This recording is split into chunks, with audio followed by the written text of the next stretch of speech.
자, 오늘이요. 7주차 중요 문제 해설이 되겠습니다. 자, 먼저 5번 문제인데요.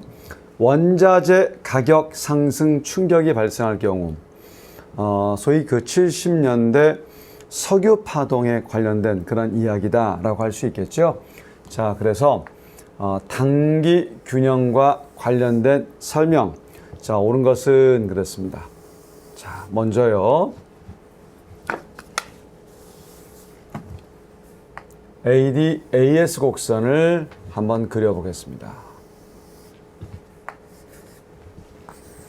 우하향의 AD는 학파와 관계없고요. 단기 측면에서 AS를 우상향으로 가정을 합니다. 그래서 원자재 가격 상승 충격으로 AS 곡선이 좌측으로 이동하게 되면요. 최초의 이러한 균형점에서 이러한 균형점으로 바뀌었음을 알 수 있습니다. 그래서 물가가 뛰고요. GDP가 줄어서 실업도는 초유의 사태, 스태그플레이션이 벌어졌었던 그런 70년대 석유 파동과 연관이 됩니다. 자, 1번 물가 상승은 좋은데 실업률 하락이 아니라 실업률 상승이죠. 틀렸습니다. 정부가 산출량 안정을 도모하려면 자, 이 말의 의미가 뭐냐? 산출량 또는 GDP 또는 Y라고 전제했을 때 이거의 안정이라는 얘기는 애초 이 값이었는데 자, 지금 줄었단 말입니다. 따라서 다시 제자리 오게 하려면 자, 어떤 정책이 필요합니까? 축소입니까? AD 확장 정책이 필요합니까?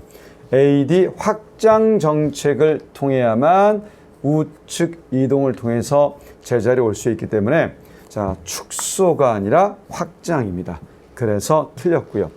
그 다음 정부가 재정 정책을 통해서 물가 안정과 산출량 안정을 동시에 달성할 수 있다. 자, 여러분들 지금 재정 정책도 총수요 관리 정책이기 때문에 확장을 취하게 되면 GDP는 제자리에 올지 모르지만 보다시피 물가가 더욱더 뛰니까 산출량을 안정시켜도 물가를 너무 뛰게 하니까 물가 안정까지 동시에 달성은 불가능합니다. 자, 이와 반대로 축소 정책을 통해서 AD를 감소시키면요. 분명히 물가는 제자리 오게 할 수 있지만 보다시피 GDP가 어떻습니까? 더욱더 많이 주니까 실업이 심각하겠죠. 그러니 물가는 잡았다 손치더라도 산출량이 더욱더 줄기 때문에 두 마리 토끼를 동시에 달성시킬 수는 없다라는 의미를 담고 있습니다. 3번 틀렸고요. 자, 그럼 4번이 맞는데 중앙은행이 물가 안정을 위해서 통화정책을 사용할 경우 즉 통화정책을 취할 때 확장이 아니라 긴축을 취해야 물가 안정이 되겠죠. 자, 그러면 GDP가 더욱더 주니까 실업은 더욱더 심각해집니다. 따라서 실업률이 추가적으로 상승한다. 4번이 정확한 답입니다. 자, 여러분들 이 5번은 향후 여러 번 많이 만나게 되기 때문에 쌤이 일요일 날 유튜브 영상을 통해서 이 문제를 촬영해서 탑재하는 목적은 짜투리 때 자꾸 많이 보시라는 뜻입니다. 한 번에 완벽히 이해한다? 절대 되지 않습니다. 자, 그래서 5번은 답이 4번이고요. 자, 다음 문제 8번을 보도록 하겠습니다. 자, 이 문제도 역시 마찬가지입니다. 경제 학파들의 안정화 정책에 대한 주장 옳지 않은 것은 그렇습니다. 초기의 케인즈 학파는요. 필립스 곡선이 우하향한다 라고 가정을 했었죠. 그래서 Y축 변수는 물가 상승률, 인플레이션율 파이로 두고요. X축 변수는 실업률 U로 둔다고 했었을 때 만약에 그림을 좀 더 이렇게 그리겠습니다. 지금 이 상태에 일국 경제가 처해 있다. 자, 물가는 안정이지만 실업이 너무 심각하다. 자, 그랬을 때, 자, 분명히 확장 정책을 통해서 위로 올리게 되면, 자, 애초에 물가는 너무 낮은 상태라 올라도 참을만 하지만 명백히 실업을 줄일 수 있으니 경제 안정화 정책에 유용하게 활용할 수 있다라고 생각했다. 맞습니다. 자, 우리 통화주의는요, 재량보다 정해진 룰에 따라 이루어지는 준칙주의를 강조를 하죠. 자, 그리고요, 새 케인즈 학파도 새 고전의 합리적 기대를 그대로 수용을 합니다.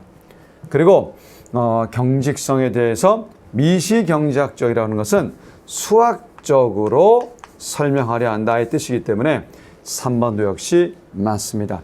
자, 그런데 4번이 정말 중요하고 어려운 지문인데요. 여러분들, 우리 세고전학파의 정책 무력성 정리 다시 한번 정리해 봅니다. 정책 무력성 정리가 되겠습니다. 자, 정책 무력성 정리는요, 모든 정보를 활용하는 합리적 기대를 가정한다면, 장기는 물론이거니와 단기조차도 정부 정책의 효과는 없다가, 자, 정책 무력성 정리의 핵심이었습니다. 자, 그런데 우리 주의할 예외 상황이 있었죠. 단기 깜짝쇼. 쌤이 이제 깜짝쇼라는 말을 쓰는 것은 실제 이런 내용이 기출 선지에 있었기 때문입니다. 단기 깜짝쇼를 취하게 되면 이건 예외적으로 효과가 있다. 자, 그렇지만 깜짝쇼는 결국 정부의 신뢰를 잃게 하는 부작용을 낳게 하니까, 자, 가능하면 써라, 사용하지 말아라.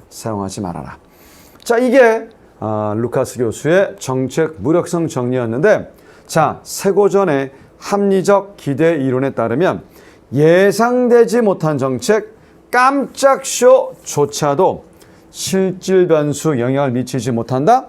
자, 분명히 단기 깜짝쇼는 영향 미치는 효과 있다라고 했었습니다. 그러니 단기 깜짝쇼.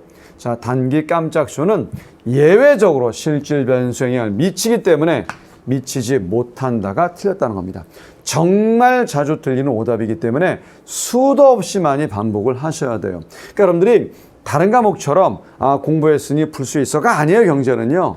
설사 이 내용을 알고 접해도 틀릴 수 있고요. 지금 이 듣는 순간 이해해도 시간만 좀 지나면 또 틀려요. 무한반복이 경제 핵심입니다. 그래서 유튜브를 활용하고 있습니다. 자, 오늘 7주차 마무리 됐고요. 자, 우리 다음 주에 8주차 때 뵙겠습니다.